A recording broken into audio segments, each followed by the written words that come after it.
Cette année, les 10 cours que je ferai à peu près seront consacrés donc à deux personnalités, ou plutôt aux périodes auxquelles ont vécu ces deux personnalités, Brejnev et Gorbatchev.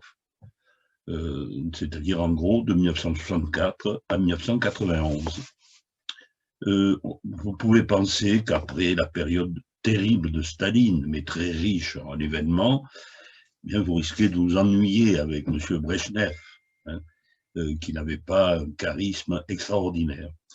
Bien, j'espère que non, que vous ne vous ennuierez pas et que je saurai montrer combien cette période est importante, puisque c'est une période, certes, de déclin, où la machine économique, militaire, politique de l'URSS s'enraye, mais on ne s'en aperçoit pas tout de suite. Mais c'est Gorbatchev qui dénoncera justement à son arrivée cette stagnation de la période brejnevienne. Alors, je voudrais recommencer un petit peu ce que j'avais dit lors du dernier cours. Le dernier cours, c'était avant le coronavirus, enfin avant l'enfermement, si je peux dire, c'est-à-dire avant le 12 mars. Donc, je reprends ce chapitre aujourd'hui, puisque je pense que cela fait des mois et des mois, et que vous n'avez plus cela en tête. D'autre part, il y a de nouveaux adhérents, de nouveaux auditeurs, donc je trouve tout à fait normal de revenir un peu en arrière. Alors, vous parlez de l'URSS brejnevienne, c'est vous dire au départ que ce n'est pas facile d'avoir une vue objective de cette période. Tant la désinformation a sévi, je l'avais appelé le 12 mars le pays du grand mensonge, en reprenant une expression d'un militant communiste italien, Anton Silija. C'est vrai que dans l'URSS de Brejnev, tout le monde ment. Le pouvoir ne cesse de mentir, de bluffer, et les citoyens, pour survivre, sont obligés aussi de mentir. Donc, beaucoup de difficultés à travers le trucage des chiffres, l'intensité de la propagande, pour avoir une vue un peu objective des choses. La première partie de ce chapitre, je l'ai consacrée à l'approche que l'on a à cette époque en Occident. C'est que l'URSS de Brejnev est une démocratie. Et d'ailleurs, le régime ne cesse de le proclamer. Mais en réalité, c'est une démocratie de façade. Alors on nous dit, à l'époque, mais regardez, les institutions sont totalement démocratiques. En ce qui concerne, par exemple, les institutions de l'État, eh bien, prenons la Constitution. À l'époque de Brejnev, il y aura une nouvelle Constitution en 1977. Mais que ce soit celle de 77 ou la précédente, on y dit, article 3, tout le pouvoir appartient aux travailleurs des villes et des campagnes qui sont représentés à cet effet par les soviets, c'est-à-dire les conseils, des députés et des travailleurs. Article 17, chacune des républiques fédérées a le droit de quitter librement l'Union soviétique.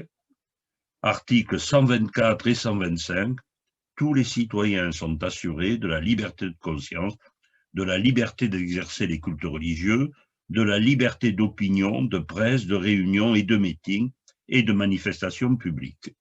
Et enfin, je cite l'article 127, en Union soviétique, nul, en principe, ne peut être l'objet d'une arrestation sans décision d'un tribunal ou sanction d'un procureur.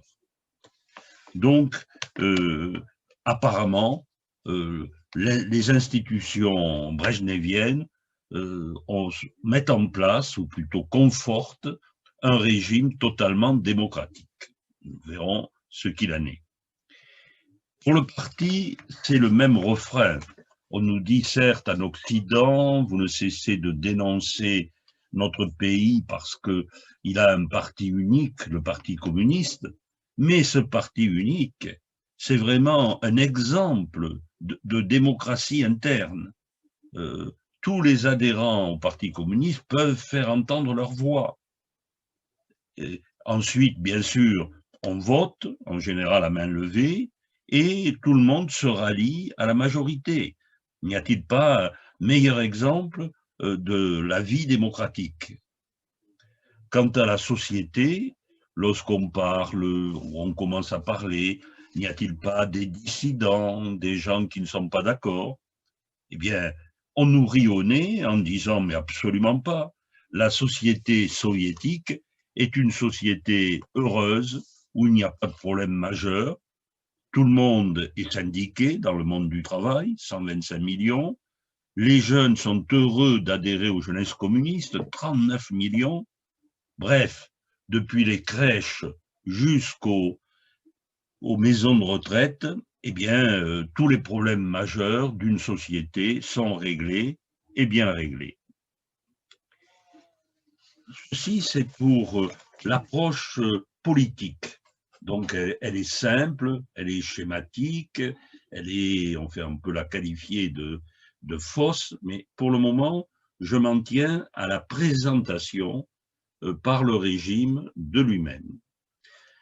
Pour l'économie, eh bien, on nous dit que la période Brejnev, c'est un moment où l'économie est en croissance perpétuelle. Et on nous cite des chiffres. On n'est pas avare avec les chiffres. Hein.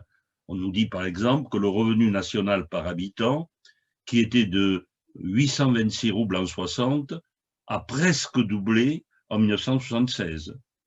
Et on nous cite d'autres chiffres. Par exemple, la production industrielle passe de l'indice 1183 à 2033. Pour les biens de consommation, c'est la même chose. De même, la production agricole annuelle moyenne grimpe énormément. Alors, tout cela, comment l'expliquer?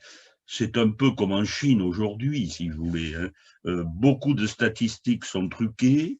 Les responsables à tous les niveaux ont peur, depuis le responsable du kolkhoz jusqu'au responsable de l'agriculture au niveau d'une république. Donc, tout le monde ment pour ne pas avoir de problème personnel.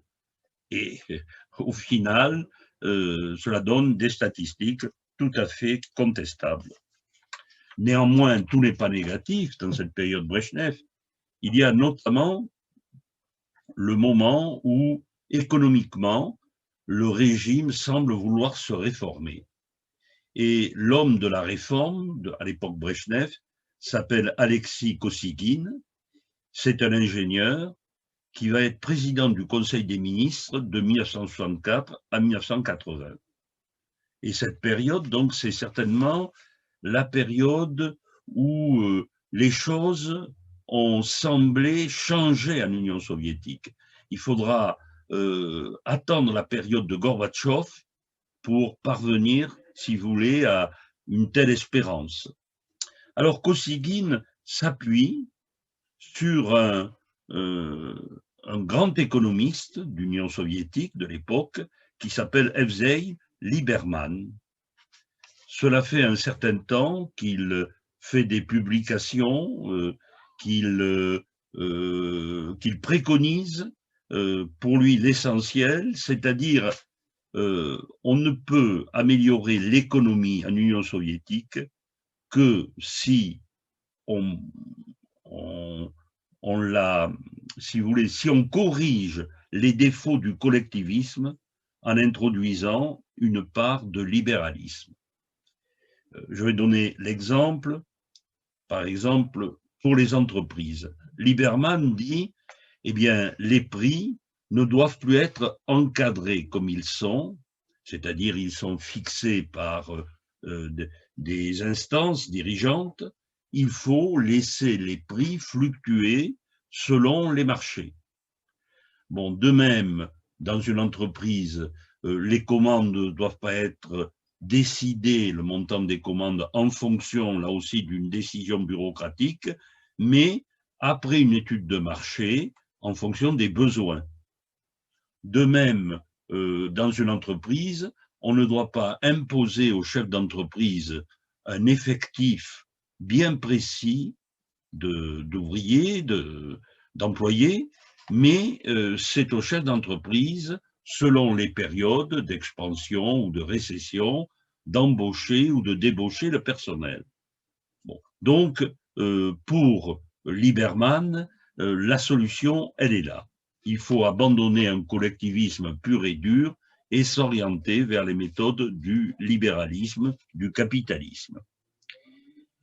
Et Kosygin, avec prudence évidemment, tente de s'inspirer de Lieberman, notamment pour les entreprises, mais pour parler rapidement, c'est un échec. C'est un échec parce que les responsables n'osent pas franchir ce pas. Il y a beaucoup de risques de fixer soi-même, pour un chef d'entreprise par exemple, de fixer soi-même la production, d'embaucher, de débaucher, etc. Donc il y a des pratiques anciennes qui demeurent, on attend les ordres des responsables et depuis les ouvriers jusqu'aux chefs d'entreprise, les choses ne bougent pas. Donc, on peut dire que, au moins dans l'industrie, l'introduction partielle des réformes Lieberman n'aboutit pas. Pour l'agriculture, c'est un peu différent. Grâce à Lieberman et à Kosygin, le sort des agriculteurs va s'améliorer, ils pourront circuler plus facilement grâce à un passeport, leur salaire sera augmenté, donc c'est pas extraordinaire, on est loin encore de vouloir accorder aux agriculteurs un plus grand espace notamment pour le lopin qu'on leur attribue, un plus grand espace donc de culture, mais on essaie quand même d'améliorer leur situation. Venons-en enfin, toujours dans cette présentation, encore une fois tout à fait critiquable, qui est celle du régime. Eh bien, le régime nous dit qu'il a une politique étrangère qui est calquée sur son souci de faire régner la paix dans le pays et dans le monde. Donc, c'est une politique étrangère, dit le régime, tout à fait remarquable. Mais là aussi, les choses sont faussées. Hélène Carrère-Dancos, dans un ouvrage qui paraît à cette époque, qui s'appelle Ni paix ni guerre, a bien saisi l'ambiguïté de la période Brejnev quant à la politique étrangère. Elle écrit dans cet ouvrage, donc je montre ici, Ni paix ni guerre, le monde entier découvrit à la mort de Brejnev que le vieux monsieur aux allures paisibles et fatiguées avait été un redoutable conquérant. Parlant de paix et de sécurité, signant allègrement des codes de bonne conduite internationale avec les États-Unis à Helsinki, il avait dans le même temps planté le drapeau soviétique dans les pays lointains où nul n'avait jamais imaginé le voir flotter. Donc il y a rarement eu un contraste aussi net entre les déclarations officielles de paix et les actions de politique étrangère. Quand on regarde les trois grands espaces géopolitiques de la politique étrangère soviétique, on réalise cela. Par exemple, le premier espace, ce sont les rapports avec les pays frères, notamment les pays frères d'Europe de l'Est, et du centre. Donc, c'est ces pays qui avaient été raflés par Staline à la fin de la Seconde Guerre mondiale. Alors, à ce propos, Brejnev continue à affirmer que la communauté socialiste est une famille de peuples fraternelle, mais lorsque, au printemps 1968, les Tchèques osent s'orienter vers une politique différente de celle de Moscou, eh bien, aussitôt, Brejnev fait intervenir les chars. Donc, ça en dit long sur cette politique fraternelle. Second espace, de la géopolitique soviétique, c'est les relations avec les pays du tiers-monde. Alors là aussi, le discours officiel est fort altruiste, fraternel. On parle d'assistance technique, économique, culturelle. On parle d'appui diplomatique. Bref, que des objectifs très pacifiques. En réalité, là aussi, on ne pense qu'à dominer, occuper, coloniser. Le meilleur exemple, évidemment, ce sera l'Afghanistan, dont nous reparlerons. Enfin, troisième espace mondial, les relations entre l'Est et l'Ouest. Alors, on parle beaucoup là aussi de coexistence pacifique, de détente, de désarmement. Il y a des accords importants, certes, qui sont signés, comme les accords d'Helsinki en 1977, mais les réalités sont occultées. Il y a chez Brejnev la volonté de faire entériner toutes les conquêtes staliniennes en Europe. Donc, quand il signe à Helsinki, par conséquent, c'est pas une signature sans arrière-pensée. Donc, cette politique est une politique dangereuse et encore offensive. Nous verrons avec le successeur de Brejnev, Gorbatchev, une autre politique internationale, certes, qui a des motivations propres à l'Union soviétique, ou propres aux intérêts de l'Union soviétique, mais qui sont quand même beaucoup plus objectives. Il y a chez Gorbatchev une volonté d'arriver à, la fin d'une confrontation avec les États-Unis et une certaine entente. Donc, c'est ce que je voulais vous rappeler dans cette façade politique que le régime a construit soigneusement, qui est une œuvre de propagande, et à propos de laquelle, donc, il déclare que sur le plan politique, c'est la démocratie, du point de vue économique, c'est la croissance, et du point de vue de la politique étrangère, c'est la paix. Pardonnez-moi. Alors, deuxième partie de ce chapitre, je l'avais aussi commencé le 12 mars, c'est, puisque je viens d'insister sur le fait que ce n'était que pratiquement du bluff, cette première partie, eh bien, où est la vérité? Qu'est-ce que c'est que véritablement le système Brejnev?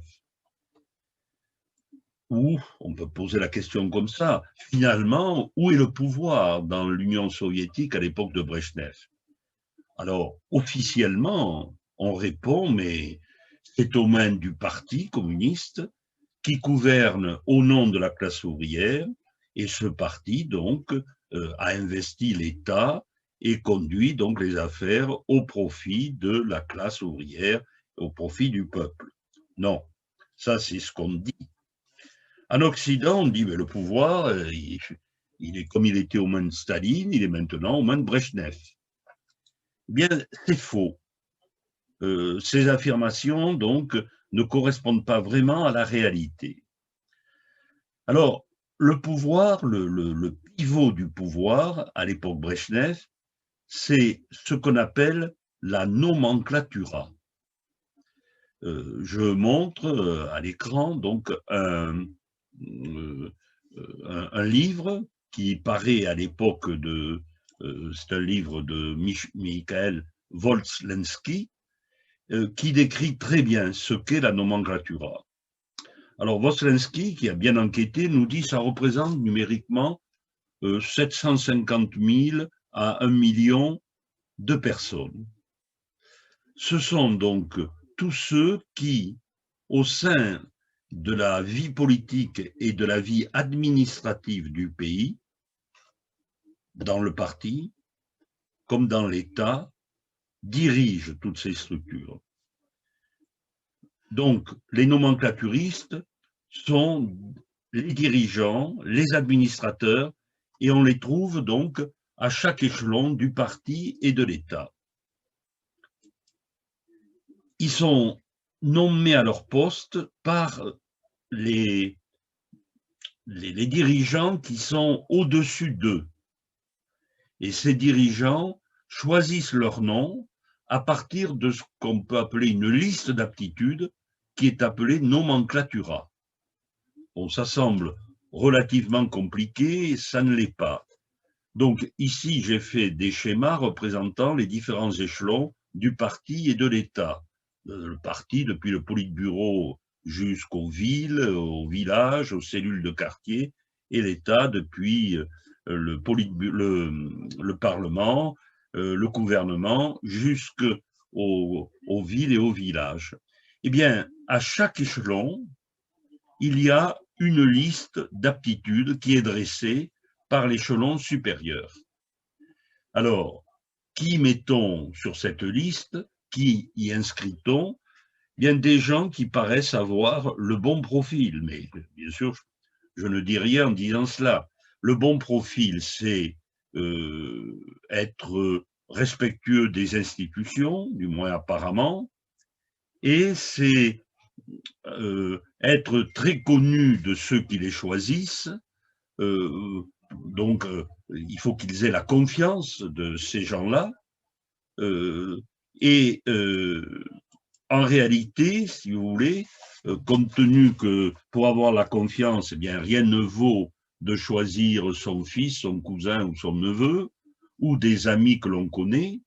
Donc, peu à peu, cette nomenclatura est devenue une caste, un peu comme la noblesse en France. Une caste qui s'auto-reproduit, puisque, encore une fois, on essaye d'y faire pénétrer les gens que l'on apprécie, que l'on connaît, souvent les gens de sa famille. Évidemment, cette nomenclatura donc, qui dirige le pays s'accorde volontiers des privilèges de toutes sortes, hein, des privilèges concernant bien sûr les indemnités, les salaires, mais aussi les résidences, le personnel de service, les accès aux magasins spéciaux. Vous le savez, à Moscou, comme dans toutes les grandes villes, il existe des magasins qui sont interdits à la population, qui sont réservés uniquement aux nomenclaturistes, qui là, y trouvent des biens venus la plupart du temps d'Occident, des États-Unis notamment, des biens qui sont donc de luxe, à bas prix, et seuls les nomenclaturistes donc peuvent les acquérir. Donc ça, c'est le pivot du système. L'exécutif, parce que bien sûr, 750 000 à 1 million de personnes ne peuvent pas diriger le pays eux-mêmes. Bon. Donc, cette nomenclatura choisit un certain nombre d'entre eux pour diriger le pays, mais sous leur surveillance. C'est ainsi que Brejnev, un ingénieur, donc, au départ, mais qui a effectué toute sa carrière au sein des instances du parti, il doit surtout sa promotion à Khrouchtchev, et c'est Brejnev qui, lorsqu'on veut se débarrasser de Khrouchtchev en 1964, sera choisi, pas pour son charisme, il n'en a aucun, pas pour son sens politique, il n'en a pas beaucoup, mais pour ses traits de caractère.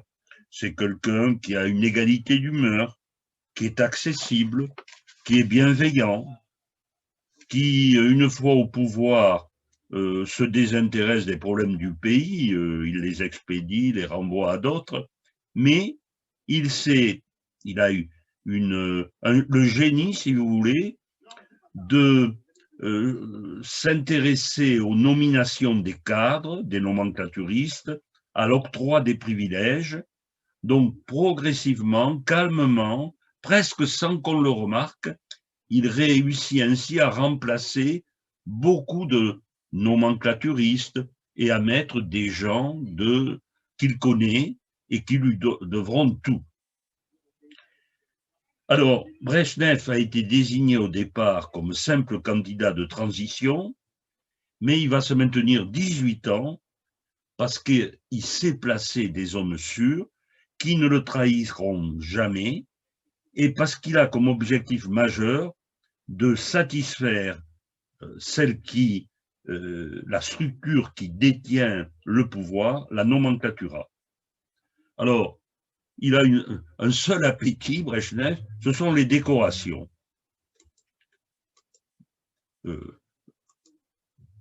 Voici Brejnev, donc homme de la nomenclatura, et le voici avec ses décorations. Après Brejnev, donc, qui est l'homme au centre de la nomenclatura, qui donc a été choisi par elle, mais qui le surveille, qui pourrait l'écarter s'il commettait un faux pas. Donc, ce n'est nullement un dictateur comme Staline, c'est simplement un homme à qui on a délégué pour un temps le pouvoir. Donc, il y a également avec lui un autre homme, Alexis Kosygin, que j'ai déjà cité pour dire que c'était un ingénieur qui devenait président du Conseil et qui serait l'homme d'une tentative de réforme importante. Le troisième homme, après donc Brejnev, Kosygin, c'est Souslov. Souslov, j'ai eu l'occasion déjà d'en parler, car il a exercé du vivant de Staline de très hautes fonctions. Il a été secrétaire du parti, principal rédacteur de la Pravda, membre du Politburo. Donc, c'est lui qui est considéré comme la pitié du parti, c'est-à-dire que c'est lui le spécialiste de l'idéologie marxiste, léniniste, qui dit si telle mesure est orthodoxe ou pas par rapport donc à la doctrine du parti. C'est un homme très influent.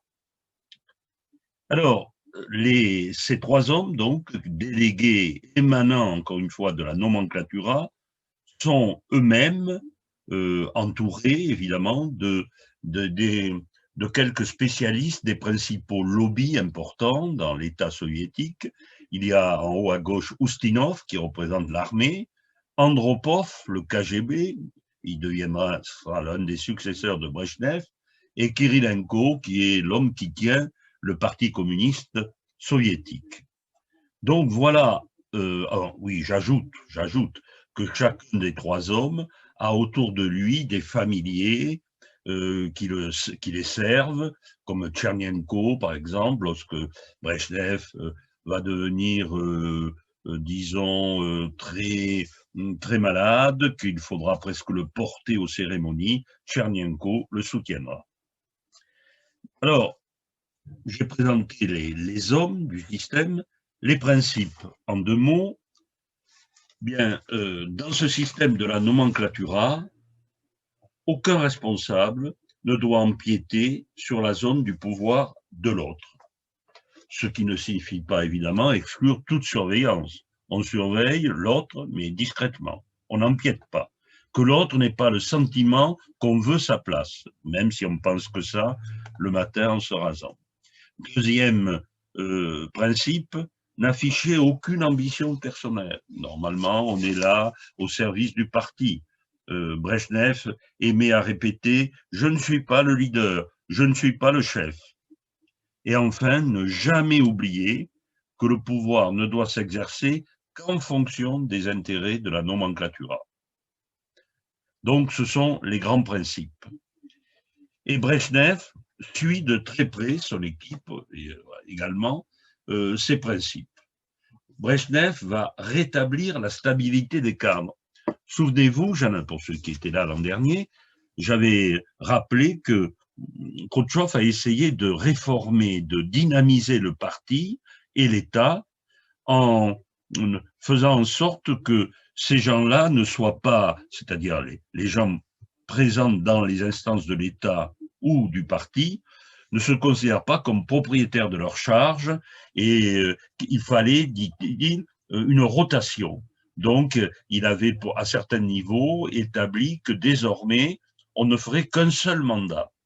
Donc, ça avait déstabilisé complètement la nomenclatura, qui n'avait pas apprécié. Quand on cherche pourquoi on s'est débarrassé de Khrouchtchev en 1964, c'est un peu parce qu'il avait quand même été pas très bon dans le différend avec les États-Unis à Cuba, il y avait les histoires extravagantes comme la chaussure à l'ONU, mais l'essentiel, c'est que la nomenclatura lui reprochait de déstabiliser, de fausser le jeu, et ça, c'était inadmissible. Deuxième partie du programme, qu'il a très bien rempli, il faut au contraire, donc il faut non seulement ne pas déstabiliser, mais consolider la carrière des nomenclaturistes, particulièrement augmenter leur nombre, car ça fait encore plus d'heureux, encore plus de personnes qui sauront qu'elles vous doivent beaucoup. Donc, ce seront des fidèles. Je donne un exemple. Quand Brejnev arrive, en gros, hein, il arrive en 64, mais enfin, il y a 175 personnes au comité central. Le comité central, c'est le parlement du Parti communiste. Donc 175 en 61. Il fait en sorte qu'en 76, il y en ait 287 et en 81, 319. Donc, tous ces députés nommés au comité central, bien sûr, savent qu'ils doivent à Brejnev leur nomination et ça fait encore plus de fidèles. J'en arrive enfin à la troisième partie de ce chapitre, qui pour moi est vraiment la partie la plus intéressante, peut-être la plus neuve, hein, c'est que pendant la période Brejnev, la société civile s'éveille. Alors d'abord, qu'est-ce que j'entends? J'en ai déjà parlé, mais par société civile. Moi, c'est un concept que j'utilise beaucoup, que ce soit pour décrire des pays démocratiques comme la France, les États-Unis, ou pour décrire des pays autoritaires. Alors, la société civile, c'est tout ce qui ne fait pas partie de la société officielle. Alors, la société officielle, ce sont les gens qui ont le pouvoir, c'est-à-dire les gouvernants, les partis politiques, notamment, les églises aussi ont du pouvoir, et la société civile, c'est tout le reste, c'est-à-dire ce sont des citoyens qui n'ont pas un rapport, qui n'interfèrent pas directement dans le pouvoir, sauf peut-être pour les élections, lorsque ces élections sont libres, et qui organise sa vie d'abord au niveau familial, puis ensuite au niveau associatif. Les associations sont le cœur de la société civile. Alors, à l'époque de Staline, par exemple, je représente par ce schéma, c'est-à-dire la société officielle, la société communiste, le parti, occupe tout l'espace pratiquement. Je laisse juste un liseré bleu à la périphérie que je nomme société civile. Pourquoi? Parce que à l'époque de Staline, le régime est tellement dur, tellement autoritaire, tellement cruel que la société civile ne peut en rien s'exprimer ou s'organiser. Certes, au niveau individuel, il y a évidemment plus que des réticences à l'égard du régime stalinien, mais on ne peut pas les exprimer, sinon c'est la mort, c'est l'envoi au goulag, c'est une dénonciation certaine, donc c'est vraiment interdit. Donc il n'y a pas d'association, il y a rien, tout le monde doit faire semblant de s'insérer dans la société officielle, la société communiste. À l'époque de Brejnev, les choses changent. Sur le schéma, vous voyez, j'ai élargi la zone de la société civile et j'ai au contraire amenuisé la zone de la société officielle. Pourquoi? Bien parce que la société officielle sous Brejnev, elle a perdu de son autorité et de son pouvoir. Elle est d'ailleurs moins cruelle qu'à l'époque de Staline, heureusement, même si le goulag existe, même si Brejnev a inventé les hôpitaux psychiatriques spéciaux pour y mettre les dissidents, ceux qui pensent autrement. Néanmoins, la société, à l'époque de Brejnev, la société officielle, le parti, etc., on ne peut pas comparer avec la terreur stalinienne. Donc, elle a perdu de son autorité en perdant de sa cruauté. Au contraire, la société civile, elle, va oser davantage. Bon, elle ne peut pas tout faire, hein, on n'est pas dans un pays libre. Mais elle va peu à peu s'organiser. Je vais parler dans les prochaines fois des associations clandestines ou même officielles, certes qui sont combattues, mais qui osent s'exprimer. Il y a le fait aussi que la société civile va s'étendre parce que la société officielle n'arrive plus à satisfaire. Et je vous donne un exemple que je vais développer la prochaine fois, l'économie. L'économie officielle, les magasins d'État qu'on appelle, qui donnent de la nourriture, qui vendent de la nourriture, des objets de consommation courants, eh bien, cette économie ne fonctionne pas, fonctionne très mal. Les citoyens, que vont-ils faire? Ils ne vont pas se laisser mourir, hein, de faim ou par manque d'objets de première nécessité. Ils vont organiser une espèce de marché noir, ce qu'on va appeler l'économie parallèle. Donc, la société civile sous Brejnev commence à s'organiser et c'est passionnant de voir comment elle va le faire. Voilà ce que je voulais vous dire et on se retrouvera donc dans un prochain cours. J'espère que vous avez pu suivre.